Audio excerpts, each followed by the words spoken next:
second part of overtime.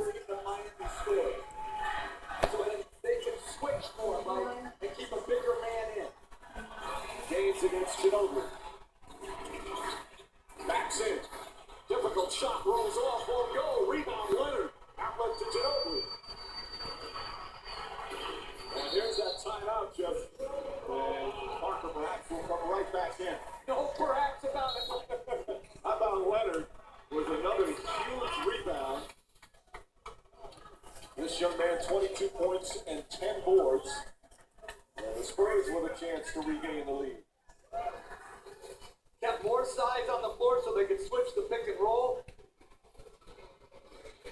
A makeable jump hook, a tremendous traffic rebound by Kawhi Leonard.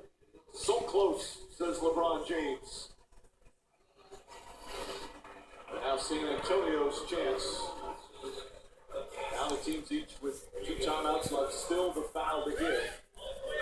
Now Parker, I'm sure, exhausted as they let him get a little bit of a breather. Yeah, and again, the pick and roll game is going to be hard for Parker with James on it. Is there somewhere else they can go right now to get a quality shot? Tim Duncan on the right block. Ginobili in a pick and roll. Danny Green on a catch and shoot. I'm just not sure Tony Parker against James in pick and roll action because of his size and length and strength. He's going to be able to create a good enough play. Maybe the most versatile defender in the NBA. James has been playing Parker most of the way. And we saw the numbers of the star players, but certainly some of the supporting cast has been so huge, like a Kawhi Leonard, like a Ray Allen.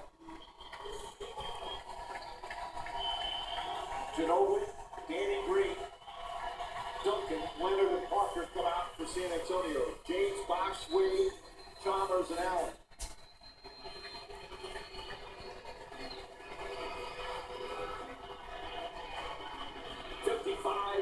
Seconds remaining. James in pursuit of Parker. They get it to Duncan, and we'll go right back to Ginobili. Parker sets it up. Ginobili on the drive. Looking, throws it away, right to James. James drives on Green, tries to foul him, and then James lost it out of bounds. I think they're going to review that, and I believe it went off LeBron James. It appeared that Green tried to foul him. The whistle did blow on that, and then James lost it out.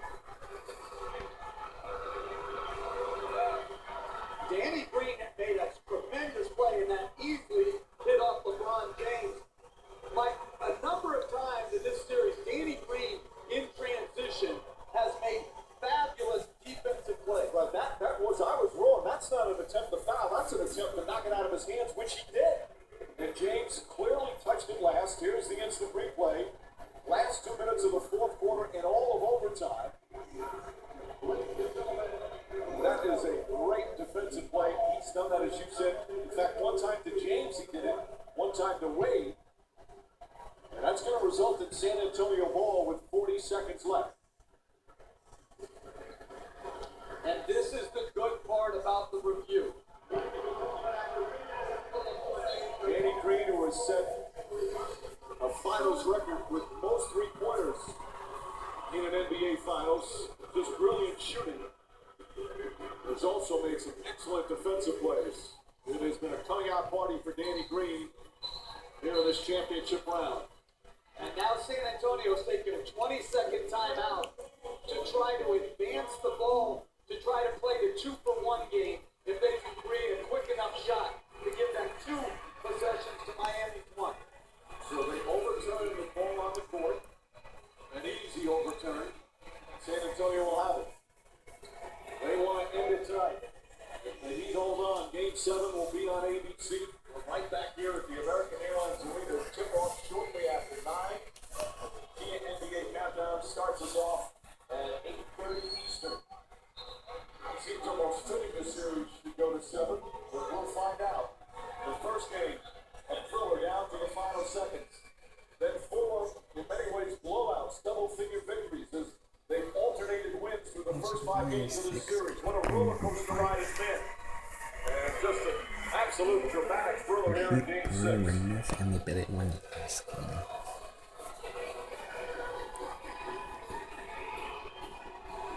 Kawhi Leonard will inbound. Duncan, Green, Ginobili, and Parker. Chalmers is on Leonard. Leonard has got to use his size to get on the board against the smaller Chalmers.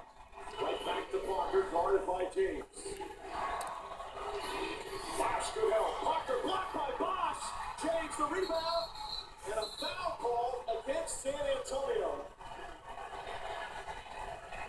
They had a foul to give, so Miami will take it out. Bosh has made huge plays down the stretch.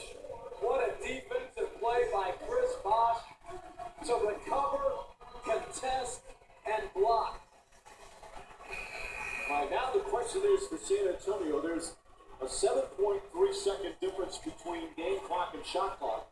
That's certainly enough time where they don't have to foul. Plenty of time, but by taking Tony Parker out, you can't really expect them, if they get the miss, to push it and try to play fast. They'll probably have to take the time out and advance it.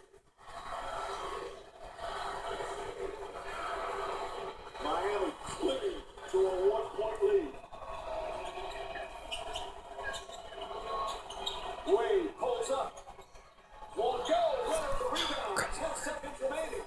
Not looking to call time. Ginobili on the drive. Ginobili lost the ball. Picked up by Allen. Now they have to foul. Great Popovich on a break. He thought Ginobili got hit. Instead, Ray Allen will shoot free throws with 1.9 remaining. It's still not over, even if he makes both free throws. With a big defensive play there by the Heat.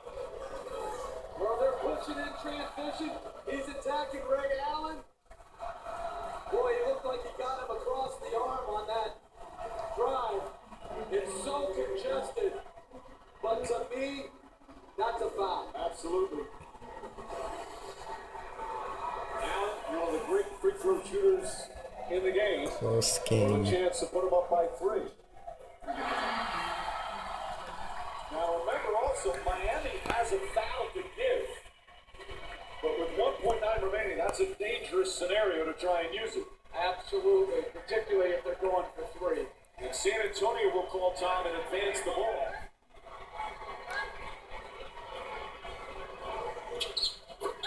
Two clutch free throws from Ray Allen. Beat by 3. Timeout San Antonio.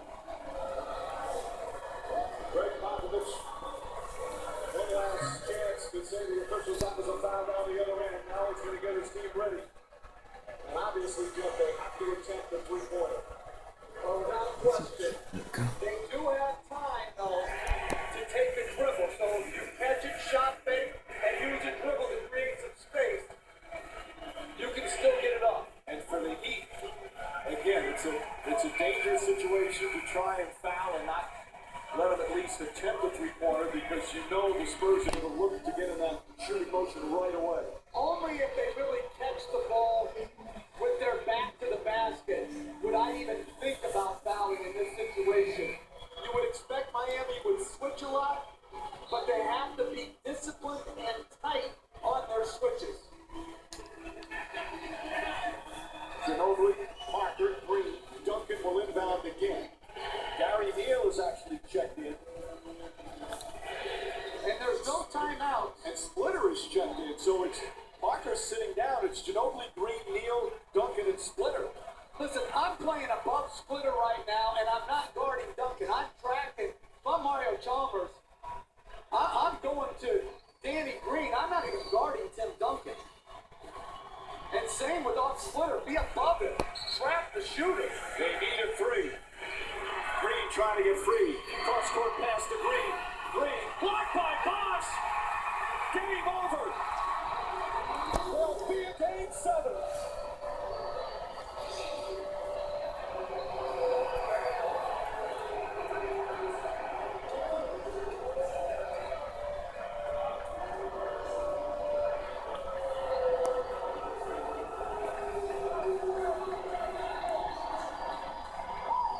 The Miami Heat not ready for their season to end tonight. Chris Bosh with some extraordinary plays at both ends of the floor at the end of regulation and overtime. Well, great screen by Splitter. Then again, I like the non-call, but if you're saying is that a foul in the first 46 minutes, it absolutely is on that three-point shot. And Bosch taking a chance. You know, you want to contest the shot, but to get that so close and taking a chance of a whistle, but it pays off for Miami.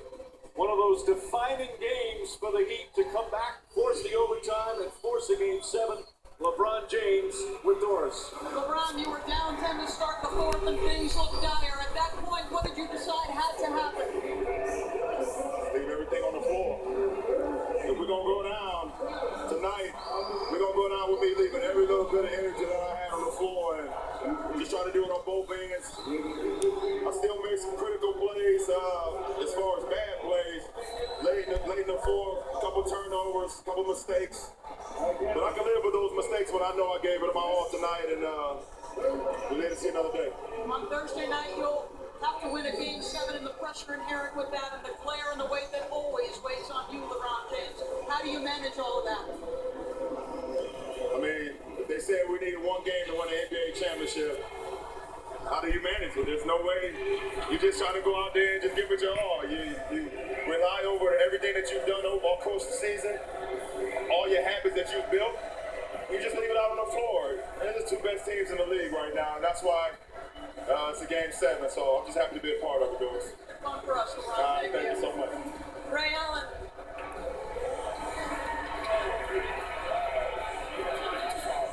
Ray Allen, you trailed by 5 with only 30 seconds to go, and you have to make some plays. You're on the floor as it's going down the wire with so little time on the clock. What are you thinking? Until the clock runs out, we still have an opportunity here to win this game. And, we've been a resilient bunch all year. And, LeBron's attacking. We don't have great offense going, but we know that we still have a shot. So I just kept my head in it. That ball bounces in weird ways in the games, and we got a great bounce. What things did you show in the stand to get it to overtime and winning this game that will help you win a game 7 here at home? Well, we talked about the small things, not taking possession off. And tonight in the second quarter, we took fewer and fewer possessions off. We got to do that for 48 minutes now. And we know we're playing one game, that's it. We got to go out here and do our best and leave it all out on the floor. Look forward to it. Thank you. Thank you, Mike. All right, Doris. The Heat winners tonight in Miami, but the NBA fans winners as well, as they'll get a game 7, as we will, coming up on Thursday night, right back here in Miami. This compelling series, they continue to alternate wins. No one can win 2 in a row. The Heat will try and do it to win a championship. The Spurs will try and bounce back and win another title. Final score in overtime, the Heat 103, the Spurs 100. For Jeff Van Gundy, Doris Burke, Steve Gabbard, producer Jim Corrigan, director Jimmy Moore, and our entire outstanding crew, Mike Breen saying thanks for watching ABC.